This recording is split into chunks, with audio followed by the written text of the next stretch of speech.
చదువుకుందాం. దేవునికి మహిమ కలుగును గాక. ఈ సమయంలో పరిశుద్ధ గ్రంథంలో నుండి ఒక వాక్యాన్ని చదువుకొని కొద్దిసేపు ధ్యానం చేసుకొని ముందుకెళ్దాం. ప్రకటన గ్రంథం చదువుకుందాం. బైబిల్ ఉన్న వాళ్ళందరూ కూడా ప్రకటన గ్రంథాన్ని చదువుకుందాం. తీయండి. ప్రకటన గ్రంథము 21వ అధ్యాయం.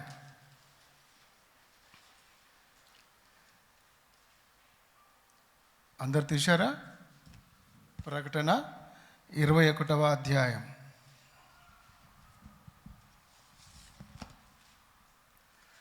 ఆరో వచనాన్ని మనందరం కలిసి చదువుకుందాం. 6వ వచనం. మరియు ఆయన నాతో ఇట్లా నేను, అందరు కలిసి చదవండి. మరియు ఆయన నాతో ఇట్లా నేను, సమాప్తమైనవి, నేనే అల్పయు ఓమేగయు అనగా ఆదియు అంతమునై ఉన్నవాడను. ఓకే, ఈ వాక్యాన్ని మనందరం కూడా కొద్దిసేపు ధ్యానం చేసుకుందాం. దేవుడు ఏమన్నాడంటే, నేనే అల్ఫా ఓమేగా, ఆదియు అంతము, మొదటివాడను కడపటివాడను, నేను తప్ప వేరొక దేవుడు ఆకాశమందు కానీ భూమి మీద కానీ భూమి క్రింద కానీ లేడు అని చెప్పాడు. దేవుని స్తోత్రం చెప్పండి. నేనొక్కడనే దేవుడను, నేను తప్ప వేరొక దేవుడు లేడు, మీకు ఉండకూడదు. అల్పా నేనే అన్నాడు ఆయన. అల్పా అంటే గ్రీకు భాషలో అర్థం ఉంది ఏంటంటే నిర్మించువాడు, ప్రారంభించువాడు, కలుగజేయువాడు, సృజించువాడు అని అర్థం ఉంది. అల్ప అంటే అల్ప అనే ఆ మాటకి అర్థము గ్రీకు భాషలో అలా ఉంది. ప్రారంభించువాడు, చెప్పండి, ప్రారంభించువాడు, లేక నిర్మించేవాడు, లేక కలుగజేసేవాడు, సృజించువాడు అనే అర్థం ఇచ్చేటువంటి మాట అల్ప అనే మాట. దైవజనులు, బైబిల్ పండితులు ఆ విధంగా అల్ప అనే మాటను, దానికి ఉన్నటువంటి అర్థము గ్రీకు భాషలో అలా ఉంది. నిజమే కదా? మన దేవుడు సృష్టికర్త అయినటువంటి దేవుడు. ఆది కాండంలో మనం చూసినట్లయితే దేవుడు భూమి ఆకాశములను, చెప్పండి, సృజించెను. భూమిని ఆకాశములను సృజించాడు. సూర్య చంద్ర నక్షత్రములను ఆయన సృజించాడు. చెట్లు, గుట్టలు, పక్షులు, పశువులు, సమస్త జీవరాశులను ఆయన సృజించాడు, కలిగించాడు. అందుకనే ఆయనకు మంచి పేరు ఏంటంటే అల్పా. చెప్పండి అందరు కలిసి, అల్పా. అల్పా అంటే మొదటివాడు. నేను ఉన్నవాడను అన్నాడు ఆయన మోషతో. మోషే అడిగిండు, నువ్వెవరవయ్యా, నీ పేరేంటి అని అడిగితే మోషే అడిగిండు. మరి దేవుని పేరు అడిగితే దేవుడు ఏం చెప్పిండు తెలుసా? నేను ఉన్నవాడను అన్నాడు. ఉన్నవాడవా? అవును. ఎప్పుడున్నావు? ఎక్కడున్నావు? ఏమై ఉన్నావు? ఆయన పర్వతములు లేనప్పుడు, పర్వతాలు ఉన్నాయి కదా, హిమాలయ పర్వతాలు చూస్తారా? పర్వతములు పుట్టక మునుపు, లోకము పుట్టక మునుపు, సకల సముద్రాలు పుట్టక మునుపు నేను ఉన్నవాడను, నేనే వీటన్నిటినీ నిర్మించాను. నిర్మాణకుడు, సృష్టి నిర్మాణకుడు, మానవ నిర్మాణకుడు, సమస్తమును నిర్మించిన వాడు మన యేసు దేవుడు. స్తోత్రం చెప్పండి, హల్లెలూయా. అందుకే ఆయనకు ఒక పేరు ఏముందంటే అల్ఫా. అల్ఫా అనేటువంటి మాట చాలా శక్తివంతమైంది. ప్రకటన గ్రంథంలో దేవుడు అదే మాట చెప్పాడు, నేను అల్ఫయు ఓమేగయు, ఆదియు అంతమునై ఉన్నాను, మొదటివాడను కడపటివాడను, నేను ఉన్నవాడను, ఉన్నానని అనువాడను. మరి అంతే కదా. దేవునికి తల్లిదండ్రులు ఉండవద్దు, తల్లిదండ్రులు ఉంటే దేవుడు కాదు. దేవునికి భార్య పిల్లలు ఉండొద్దు, భార్య బిడ్డలు ఉంటే దేవుడు కాడు. దేవుడికి వంశావళి ఉండొద్దు, వంశావళి ఉన్నవాళ్ళు దేవుడు కాదు. ఈ జంజాటాలు ఉన్న వాళ్ళందరూ దేవుడు కాదు. దేవునికి తల్లిదండ్రులు లేరు, దేవునికి భార్య బిడ్డలు లేరు, దేవునికి అన్నదమ్ములు లేరు, అక్క చెల్లెళ్ళు లేరు, వంశావళి లేదు. ఆయన ఒక్కడే స్వయంభవుడు, తనంతట తానే ఉన్నవాడు. దేవునికి తల్లిదండ్రులు ఉంటే దేవుడు ఎట్లయితాడు? దేవునికి తల్లిదండ్రులు, చరిత్ర, గోత్రము ఇవన్నీ ఉంటే దేవుడు ఎట్లయితాడు? ఆయన కాడు కదా. అందుకనే దేవుడు అనేటువంటి ఆ దేవునికి తల్లిదండ్రులు కానీ, భార్య పిల్లలు కానీ, అన్నదమ్ములు కానీ, అక్క చెల్లెళ్ళు కానీ ఈ వంశం అనేది ఉండదు. వంశావళి లేనివాడు మన దేవుడు. స్తోత్రం చెప్పండి. అందుకే నిన్ను ఉన్నవాడను అన్నాడు ఆయన. ఎప్పుడు ఉన్నావయ్యా అంటే ఈ సృష్టి లేకముందు ఉన్నాడు ఆయన. ఈ భూమి ఆకాశాలు లేకముందు ఆయన ఉన్నాడు. ఈ సృష్టి అంతటిని నిర్మించినటువంటి నిర్మాణకుడు అల్ఫా. ఆ యేసు ప్రభువు అల్ఫా అయి ఉన్నాడు. అంటే సృష్టిని నిర్మించినటువంటి వాడు. కనబడుతున్న ఈ సృష్టి అంతటిని ఆయననే నిర్మించి ఉన్నాడు. ఆయననే నిర్మాణకుడు, ఆయన్నే స్థాపకుడు, ఆయననే కలుగజేసేవాడు, ఆయననే సృజించేవాడు, ఆయననే పుట్టించేవాడు. బైబిల్లో మనం చూడొచ్చు, సమస్తము ఆయన మూలముగా కలిగెను, కలిగి ఉన్నది ఏదియు ఆయన లేకుండా కలగలేదు అనేటువంటి అర్థం ఇచ్చే అల్ఫా అనేటువంటి మాట మొదటివాడని.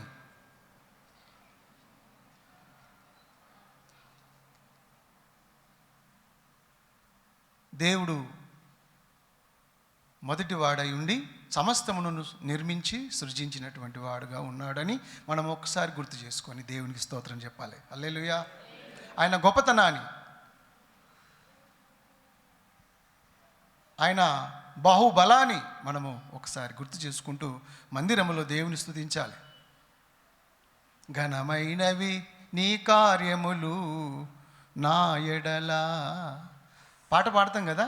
దేవుని ఘనమైన కార్యాలు ఏంటంటే సమస్తమును సృజించిన అల్ఫా ఒమేగా మన దేవుడే.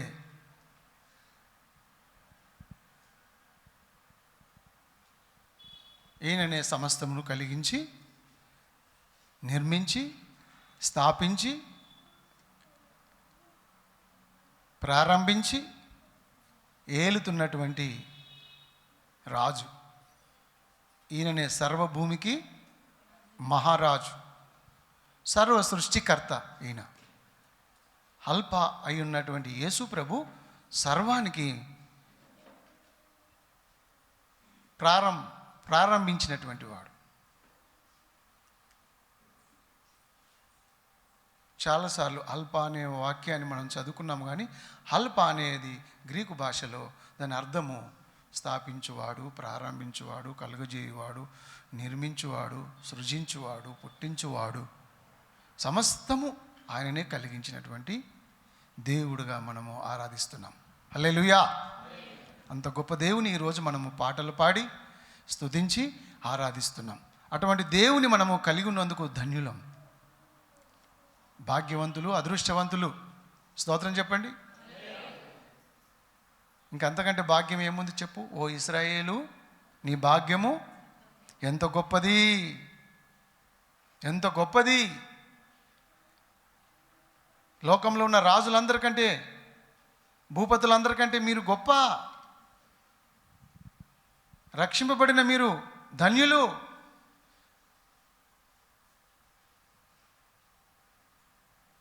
దేవుడు మనల్ని ఏం చేశాడు తెలుసునా? రక్షించుకొని రాజులైన యాజకులుగా చేశాడు. హల్లెలూయా. కాబట్టి అల్ప అయి ఉన్నటువంటి మన దేవుడు మనలందరినీ ఈ విధంగా మరి సృష్టిని మాత్రమే కాక ఈరోజు ఇక్కడ కూర్చున్న మనలందరినీ, వాక్యాన్ని వినుచున్న మనలందరినీ కలగజేసిన వాడు ఆయనే. వాళ్ళని వెనక్కి వెళ్ళమన్నాడు. ప్రైజ్ లార్డ్ చెప్పండి అందరు కలిసి ఒకసారి. హల్లెలూయా. 71వ కీర్తన 6వ వచనం చూడండి. దావీదు మహారాజు ఏమన్నాడు చూడండి ఒకసారి.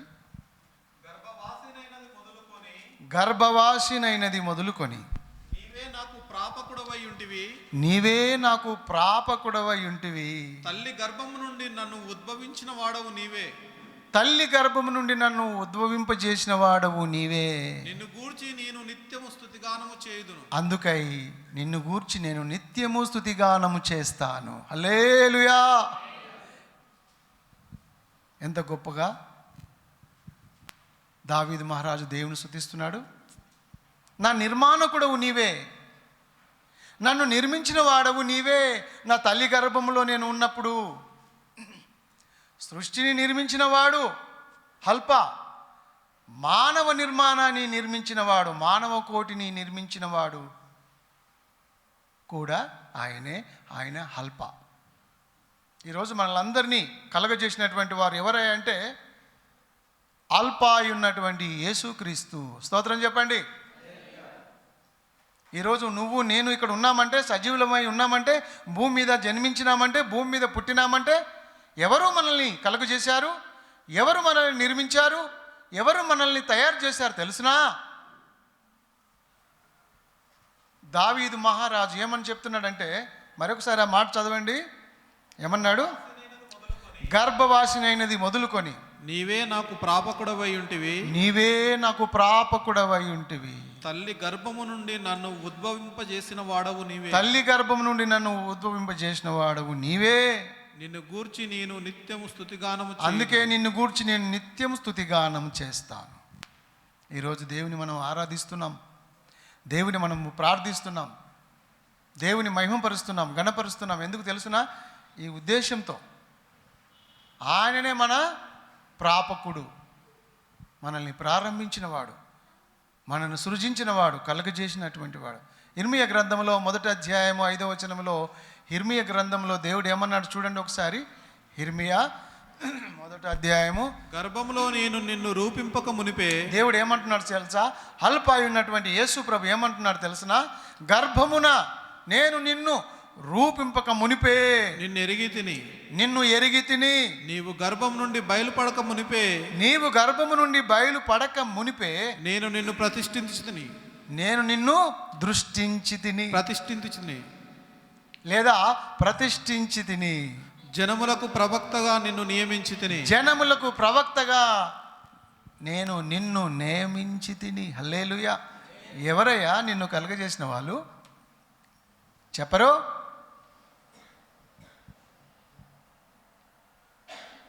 నీకు కాళ్ళు చేతులను ఇచ్చిన వారు ఎవరు?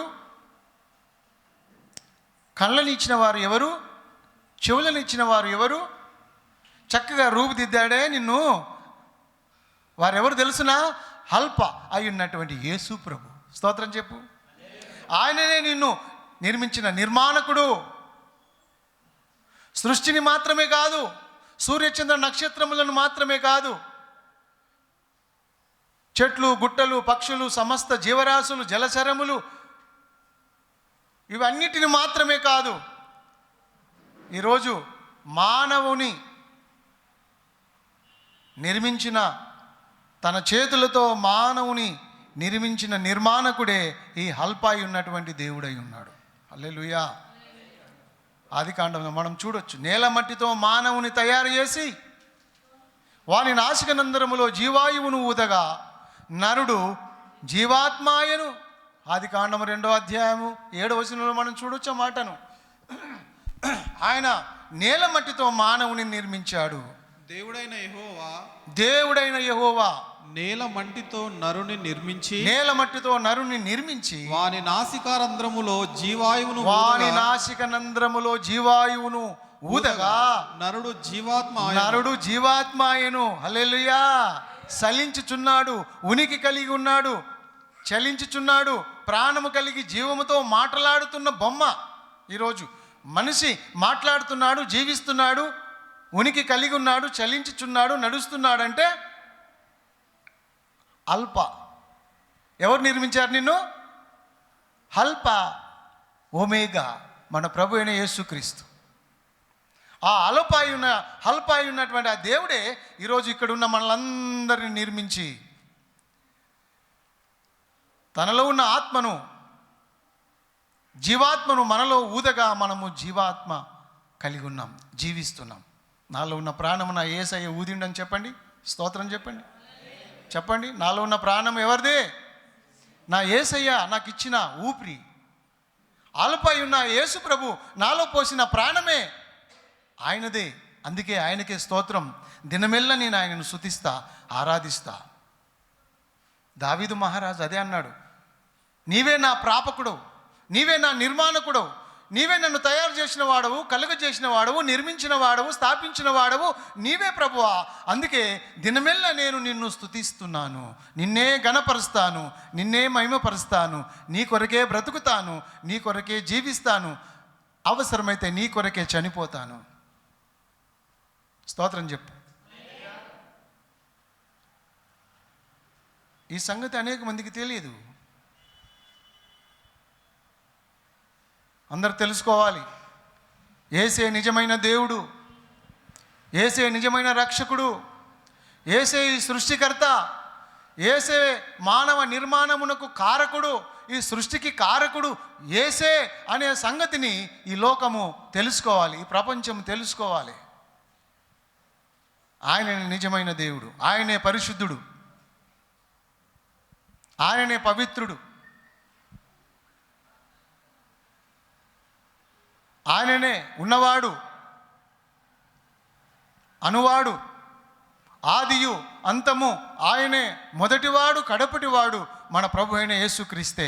ఆయననే రాజులకు రాజు, ప్రభువులకు ప్రభు, భూపతులకు అధిపతి, సర్వ సృష్టికర్త, సమస్తమును నిర్మించిన నిర్మాణకుడు ఆయన. సమస్తము ఆయన మూలంగా కలిగినది ఏది ఆయన లేకుండా కలగలేదు. ఈరోజు ఏదైనా ఉంది అంటే, చూస్తున్నాము అంటే అది ప్రభువే నిర్మించాడు. హల్లెలూయా. ఏది మన కళ్ళకైతే కనబడుతుందో అదంతా ఆ అల్ప అయి ఉన్నటువంటి దేవుని ద్వారా కలిగింది. ఏదైనా మన కళ్ళకు కనబడుతున్న ప్రతిదీ ఆ దేవుడే నిర్మించాడనే సంగతిని, అల్ప అయి ఉన్నటువంటి దేవుని మనం గుర్తు చేసుకోవాలి. 22వ కీర్తనలో ఆయన అన్నాడు చూడండి, 22వ కీర్తన 9వ వచనంలో భక్తుడు ఏమంటున్నాడంటే, గర్భము నుండి నన్ను తీసిన వాడవు నీవే కదా, నేను నా తల్లి యొద్ద స్తన్యపానము చేయుచుండగా నీవే కదా నాకు నమ్మిక పుట్టించితివి. నీవే కదా దేవా నాకు నమ్మిక పుట్టించితివి. గర్భవాసినైనది మొదలుకొని నాకు ఆధారము నీవే యేసయ్యా. నా తల్లి నన్ను కన్నది మొదలుకొని నా దేవుడవు నీవే. హల్లెలూయా. నా దేవుడవు నీవే, నా రక్షకుడవు నీవే, నా విమోచకుడవు నీవే, నా తండ్రివి నీవే, నా తల్లివి నీవే, నా కాపరి నీవే, నా ఊపిరి నీవే, నా సర్వము నీవే. నా ప్రాణము నీవే, నా ధ్యానము నీవే. దేవుని అలా స్తుతిస్తున్నాడు భక్తుడు. నన్ను నిర్మించిన దేవుడవు నీవే కదా. ఈరోజు మనందరం కూడా ఇలాంటి మనసు కలిగి, నువ్వు మందిరంలో ఉన్నా, ఇంటికి వెళ్ళినా, నువ్వు ఎక్కడ ఉన్నా, ఏ పని చేస్తున్నా, నీ మనసులో ఇదే ధ్యానం ఉండాలి. ఏ ధ్యానం ఉండాలి? దేవుని స్తుతిస్తూ ఉండాలి. ఎడతెగక స్తుతించుడి అన్నారు కదా. ఎడతెగక స్తుతించేది ఏంటి తెలుసునా? మందిరంలో ఉండి ఆరాధించేది కాదు. ఎడతెగక స్తుతించాలంటే మందిరంలో ఉన్నా స్తుతించాలి, ఇంటికి వెళ్ళినా స్తుతించాలి, పనిలో ఉన్నా, ఉద్యోగంలో ఉన్నా, బిజినెస్లో ఉన్నా, వ్యాపారం చేస్తున్నా, వ్యవసాయంలో ఉన్నా, నువ్వు ఏ పని చేస్తున్నా దేవుని స్తుతిస్తూ ఉండాలి. ఓకే.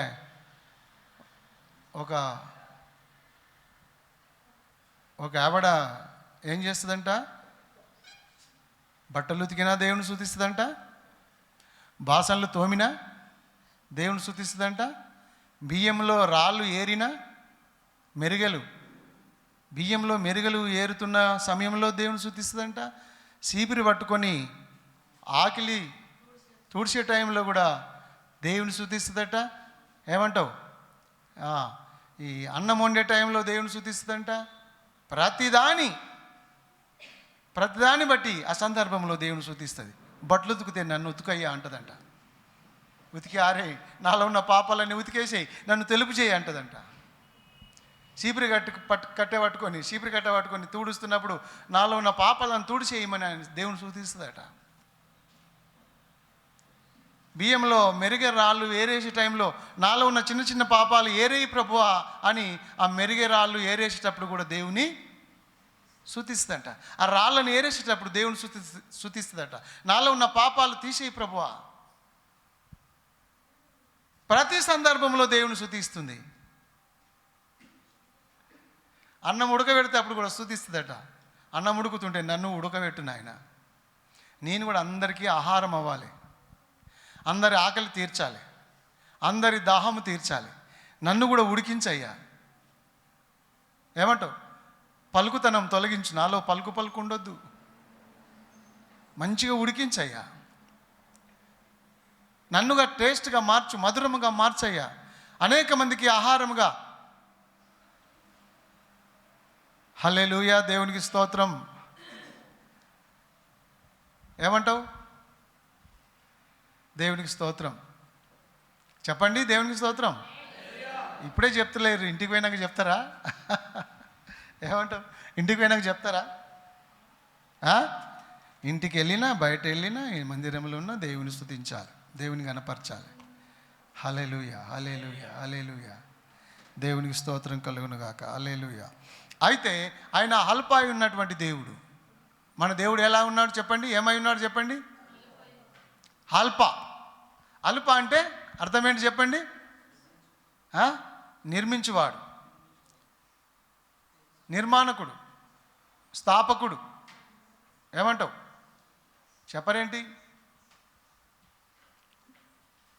ప్రారంభించువాడు, కలగజేయువాడు మన దేవుడు. హల్లెలూయా. కాబట్టి ప్రియమైన దేవుని బిడ్డలారా, ఆయన సృష్టిని మాత్రమే కలిగించినవాడు కాదు, మానవ కోటిని, మానవ నిర్మాణాన్ని నిర్మించినటువంటి దేవుడు మన దేవుడు. మానవులను తయారు చేసి, మానవుని మట్టితో తయారు చేసి, మానవుని నాసిక నందనములో జీవాయువును ఊదగా మానవుడు జీవాత్మాయను అని రాయబడింది. కాబట్టి మానవుని తయారు చేసిన వాడు కూడా మన దేవుడే. స్తోత్రం చెప్పండి. హల్లెలూయా. మానవుని నిర్మించినటువంటి వాడు మన దేవుడే. సృష్టిని నిర్మించాడు, మానవులను నిర్మించినటువంటి దేవుడు. ఆయన పేరు అల్ప. ఇంకొక విధంగా మనం ఆలోచిస్తే దేవుని బిడ్డలారా, మన విశ్వాస జీవితాన్ని ప్రారంభించిన వాడు కూడా ఆయనే. ఇప్పుడు మనం విశ్వాసంలోకి వచ్చినామంటే ఎవరు కారకులు చెప్పండి? విశ్వాస జీవితం. మన విశ్వాస జీవితాన్ని కొనసాగించడానికి మొదలుపెట్టినటువంటి వాడు మన దేవుడే. ఆయనే అల్ప. రక్షణ కార్యాన్ని కలిగించిన వారు ఎవరు చెప్పండి? ఈ రక్షణ కార్యాన్ని కలిగించిన వాడు, విశ్వాస జీవితాన్ని కొనసాగించడానికి మొదలుపెట్టడానికి మనకు సహాయం చేసినటువంటి ఆ అల్ప బైబిల్లో ఉంది. ఈ సత్క్రియ మీలో ఆరంభించిన వాడు ప్రభు దినం వరకు కొనసాగించును. విశ్వాస జీవితాన్ని కూడా ప్రారంభించింది ఆయనే, మనల్ని నమ్మిపించింది ఆయనే. ఈరోజు యేసుప్రభుని నమ్ముకున్నామంటే ఆయన కృపనే. ఇది మన తలంపు కాదు. పరిశుద్ధాత్మ దేవుడు మనల్ని దేవుని దగ్గరికి నడిపించాడు. ఈ రక్షణ కార్యం కూడా కలిగించింది ఆయనే. ఆయనే అల్ప, ఆయనే సృష్టికర్త, ఆయనే ప్రారంభించాడు. ఈరోజు యేసయ్యను నమ్ముకొని బాప్తిసం పొందుకొని రక్షణ పొందుకొని దేవుని బిడ్డలంగా మారడానికి కారకులు ఎవరు చెప్పండి? నువ్వా, నేనా? ఎవరు? ఆ దేవుడే. నేను మిమ్మల్ని ప్రేమించిన అన్నాడు. మొదట నేనే మిమ్మల్ని ప్రేమించిన అన్నాడు. ఆయనే మనల్ని ప్రేమించాడు, ఆయనే దిగి వచ్చాడు, ఆయనే పలకరించాడు, ఆయనే మనల్ని పరామర్శించాడు, ఆయనే మనతో మాట్లాడాడు. ఆ పరిశుద్ధాత్మ దేవుడే మనలో ఉన్నటువంటి పాపమును గూర్చి పశ్చాత్తాపము కలిగించి పాపమును ఒప్పుకోలు చేసినవాడు ఆయనే. యేసయ్య దగ్గరికి వచ్చేటట్టుగా చేసినవాడు ఆయనే. ఈ సత్క్రియ ఆరంభించిన వాడు, ఈ రక్షణ కార్యాన్ని ఆరంభించిన వాడు ప్రభు దినం వరకు కొనసాగిస్తాడు. ఆ అల్ప, రెండవది ఆయన ఓమేగా. మొదటివాడు, కడపటివాడు, ఆదియు హంతము. ఆయన ఓమేగా అయి ఉన్నాడన్న సంగతిని కూడా మనం అర్థం చేసుకోవాలి. ఆయన ఓమేగా అయి ఉన్నాడన్న సంగతిని కూడా మనం అర్థం చేసుకోవాలి. ఆయన చివరి వరకు మనతోనే ఉంటున్నాడు. హల్లెలూయా. ఆదిలో ఆరంభించినటువంటి దేవుడు, నిన్ను సృజించిన ఆ దేవుడు, ఈ రక్షణ కార్యాన్ని కలిగించిన విశ్వాస జీవిత యాత్రలో కూడా ఆయన నిన్ను నడిపించిన ఈ దేవుడు కొనసాగిస్తాడు. అద్దరి చేరే వరకు, మనం పరలోకం చేరే వరకు మనల్ని నడిపించే వాళ్ళు ఎవరు చెప్పండి? ఈ రక్షణ కార్యాన్ని ఆరంభించిన ఆ దేవుడే, ఆ అల్పయే, ఓమేగై చివరి వరకు మనల్ని అందరినీ నడిపిస్తాడు. హల్లెలూయా. మనందరం పరలోకం చేరు వరకు ఆయనే మనల్ని ఉద్ధరిస్తాడు. ఆయన్నే మనల్ని బలపరుస్తాడు, స్థిరపరుస్తాడు. మనం ఆయన మీద ఆధారపడాలి. హగ్గయి గ్రంథంలో ఒక మాట రాసి ఉంది చూడండి, 2:9. కడవరి మహిమ ఏముందంట? కడవరి మందిరము యొక్క మహిమ, కడవరి మందిరము యొక్క మహిమ మునుపటి మందిరము యొక్క మహిమను మించునని. అబ్బా, హల్లెలూయా. మునుపటి మందిరము యొక్క మహిమను మించునని సైన్యములకు అధిపతి యెహోవా ఓమేగా సెలవిస్తున్నాడు. హల్లెలూయా చెప్పండి. కడవరి మందిరము యొక్క మహిమ అత్యధికంగా ఉండబోతుంది నీ జీవితం ముందు ముందు. ఈ ప్రారంభించింది మొదటిదైతే ముగించేది కడవరి జీవితం. నీ కడవరి జీవితము అద్భుతంగా ఉండబోతుంది. దేవుని స్తోత్రం చెప్పు. ఫలాలతో ఫలించి, ఆత్మ ఫలాలు, ఆత్మవరాలు కలిగి, పరిశుద్ధుడవై, పరిశుద్ధురాలవై, దేవుని రాజ్యము కొరకు ఆయన రాకడలో నువ్వు ఎత్తబడడానికి, నువ్వు సిద్ధపడి ఉండడానికి ఆయన నిన్ను మహిమతో నింపబోతున్నాడు. ఓమేగా, అల్ప, ఓమేగా. ఓమేగా మొదటివాడు చివరి వరకు నిన్ను నడిపిస్తాడు. నమ్ముతున్నావా? నమ్మిన వాళ్ళ స్తోత్రం చెప్పండి. మేమందరం కూడా పరిపూర్ణులమై, పరిశుద్ధులమై ప్రభు రాక కొరకు సిద్ధపడి ఎత్తబడతాము. ఆ విషయంలో దేవుడే మీకు తోడై ఉండి అల్పగా, హోమేగగా ఉండి నడిపిస్తాడన్న సంగతిని మనం ఎప్పుడు కూడా గుర్తు చేసుకోవాలి. ఆయననే మొదటివాడు, ఆయన్నే కడపటివాడు, ఆయన్నే నడిపించేవాడు, ఆయన్నే పోషించేవాడు, ఆయన్నే బ్రతికించేవాడు, ఆయన్నే సహాయం చేయువాడు, ఆయన్నే మనకు తోడుగా ఉండేవాడు, నడిపించేవాడు ఆయన్నే, బలపరిచేవాడు ఆయన్నే, స్థిరపరిచాడు. కష్టాల్లో, నష్టాల్లో, బాధల్లో, ఇరుకుల్లో, ఇబ్బందుల్లో ఆయన మనకు తోడై ఉండి నడిపిస్తాడు. ఓమేగగా ఉన్నాడు. ప్రసంగిలో 7:8 ఉంది, కార్య ఆరంభం కంటే కార్య అంతమే మేలుకరంగా మారుస్తాడు. హల్లెలూయా. నీ కార్య ఆరంభము, నువ్వు విశ్వాసవై ప్రభుని నమ్ముకున్నావు, ప్రభుని ఆరాధిస్తున్నావు, సేవలో నడుస్తున్నావు, ముందు ముందు నువ్వు అభివృద్ధి చెందబోతున్నావు. కడవరి మహిమ అధికమవ్వబోతుంది. నువ్వు గొప్పగా విస్తరించబోతున్నావు. దేవుని యొక్క సేవలో, దేవుని యొక్క చేతిలో ఒక నక్షత్రం వలె నువ్వు వెలిగింపబడతావు. నీ సంఘము అభివృద్ధి చెందుతుంది, నీ పరిచర్య అభివృద్ధి చెందుతుంది, నీ కుటుంబంలో అనేకమైన మేలులు జరుగుతాయి, నీ కుటుంబంలో అనేకమైన దీవెనలు జరుగుతాయి, నీ పిల్లలు గొప్పగా దీవించబడతారు, నీ పిల్లల పిల్లలను నువ్వు చూస్తావు, నీకు మంచి ఆరోగ్యం వస్తుంది, నీకు ఆశీర్వాదాలు వస్తాయి, నీకు దీవెనలు వస్తాయి. దేవుడు నిన్ను నడిపింపబోతున్నాడు. కార్య ఆరంభము కంటే కార్య అంతము గొప్ప మేలుగా ఆయన మార్చబోతున్నాడు. స్తోత్రం, హల్లెలూయా. నువ్వు పరిపక్వం చెంది పరిశుద్ధుడవై మరి దేవుని రాజ్యంలో చేరేంత వరకు ఆయననే బాధ్యత తీసుకొని, మిమ్మల్ని పిలిచినవాడు నమ్మదగినవాడు, ఆయన మిమ్మల్ని నిలబెడతాడు. పడిపోకుండా, జారిపోకుండా, చెడిపోకుండా ఆ ప్రభు మిమ్మల్ని నడిపిస్తాడు. చెయ్యి బట్టి నడిపించే దేవుడు మన దేవుడు. స్తోత్రం, హల్లెలూయా.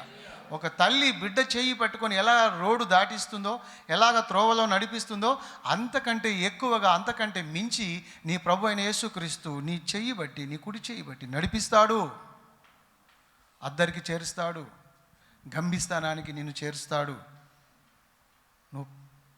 నువ్వు ఫలిస్తావు, నువ్వు అభివృద్ధి చెందుతావు, నువ్వు విస్తరిస్తావు. శారీరకంగా కానీ, ఆర్థికంగా కానీ, ఆధ్యాత్మికంగా కానీ దేవుడు అన్ని విధాలుగా ఈ సంవత్సరం అంతట్లో మిమ్మల్ని అందరినీ దీవించునుగాక. ఆయననే హల్పా ఓమేగగా ఉండి మిమ్మల్ని అందరినీ నడిపించునుగాక. ఆయననే సర్వ సృష్టికర్త, ఆయననే నిర్మాణకుడు, ఆయననే స్థాపకుడు, ఆయనే